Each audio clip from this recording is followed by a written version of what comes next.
بخاری صاحب 8 فروری کو عام انتخابات کے 2 سال مکمل ہونے پر جے یو آئی اور تحریک تحفظ عین دونوں نے الگ الگ یوم سیاہ منانے کا اعلان کیا ہے. تو اپوزیشن کوئی بڑی احتجاج کی کال دے تو رہی ہے, لیکن آپ کو لگتا ہے کوئی کچھ ڈیلیور بھی کر پائیں گے, کچھ حاصل کر پائیں گے اس سے؟ دیکھیے, پہلی بات تو یہ ہے کہ یہ دونوں الگ الگ احتجاج کیوں کر رہے ہیں, ایک کیوں نہیں ہوئے ہیں. جی, وہ تو ہمارے سامنے پورا ٹریک ریکارڈ ہے نا کہ 26ویں ترمیم کے اوپر بھی اکٹھے ہوئے تھے, آپ کو یاد ہے آخری لمحے میں پھر کیا ہوا تھا. تو ایک تو یہ پوری اپوزیشن نہیں ہے, پھر ایک بڑا حصہ جو ہے جو مولانا فضل الرحمان کی جماعت ہے وہ اپوزیشن کا حصہ ہے, وہ ان کے ساتھ نہیں ہے. دوسری بات یہ ہے کہ یہ ساری ذمہ داری انہوں نے تحفظ آئین پاکستان کی جو تنظیم ہے جس کے اچکزئی صاحب ہیں ان پر ڈال دی ہے. اس کی بنیادی 2 وجوہات بتائی جا رہی ہیں. ایک یہ ہے کہ اگر یہ ناکام ہو جاتا ہے تو اس میں پی ٹی آئی کا کوئی لاس آف فیز نہیں ہے, وہ سارا ملبہ ڈال دیں گے اچکزئی پر کہ جناب آپ سے مینیج نہیں ہو سکا ہے. ٹھیک ہے جی. دوسری بات یہ ہے مطالبات کیا ہیں. مطالبات آپ کے کیا ہیں کہ جی آپ یہ الیکشن جو ہے اس کو انڈو کریں, آپ یہ ترامیم جو ہیں یہ واپس لیں. یہ معاملے سڑکوں پر طے نہیں ہوتے ہیں.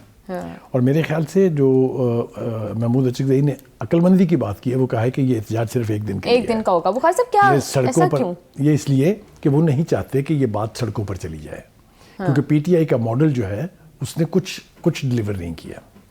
لوگوں کے نقصان ہوئے, لوگ جیلیں بھگت رہے ہیں, لوگوں کو سزائیں ہوئی ہیں, لوگ جرمانے دے رہے ہیں اور کسی نے ان کو پلٹ کے پوچھا نہیں ہے. محمود اچکزئی چونکہ زیرک سیاستدان ہیں, وہ نہیں چاہتے کہ لوگوں کے ساتھ پھر یہی سلوک ہو.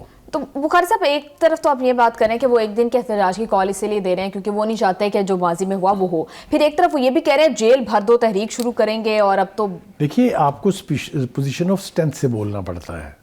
آپ ڈرا رہے ہیں حکومت کو کہ اچھا کریں گے, اس سے ہماری بات نہ بنی تو پھر ہم جیلیں بھریں گے. بھرے گا کون جیلیں؟ وہ جو جیلیں بھرنے والے تھے وہ تو اب باہر نہیں آتے ہیں. اسی لیے تو آپ کو یہ اپوزیشن کو لیڈرشپ دینی پڑی. آپ کو انہیں اپنا نمائندہ بنا کے اپنی پارٹی کے سروں کے اوپر مسلط کرنا پڑا, اس لیے کہ آپ کی بات پہ لوگ نہیں آتے ہیں. تو کہنے کا مطلب یہ ہے کہ یہ جو کچھ بھی ہو رہا ہے یہ اپنے وہی مقاصد حاصل کرنے کے لیے پی ٹی آئی کی ایک کوشش ہے جس کے پنجے میں تو میں نہیں کہوں گا, لیکن یہ کہ جس کا حصہ بن گئے ہیں محمود اچکزئی.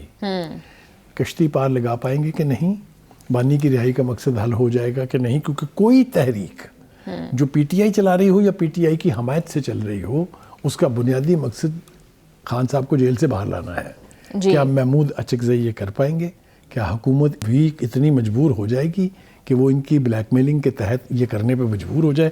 اس کا فیصلہ 8 فروری کے احتجاج پہ ہوگا. بالکل بخاری صاحب, یہاں تو یہ ہوگا کہ ان کا پاور شو بہت زیادہ اسٹرانگ ہوگا, یہاں یہ ہوگا کہ ان کی کمزوری ایک دفعہ پھر کھل کر سامنے آ جائے گی. بالکل بخاری صاحب ٹھیک کہہ رہے ہیں. Thank you so much sir for your analysis.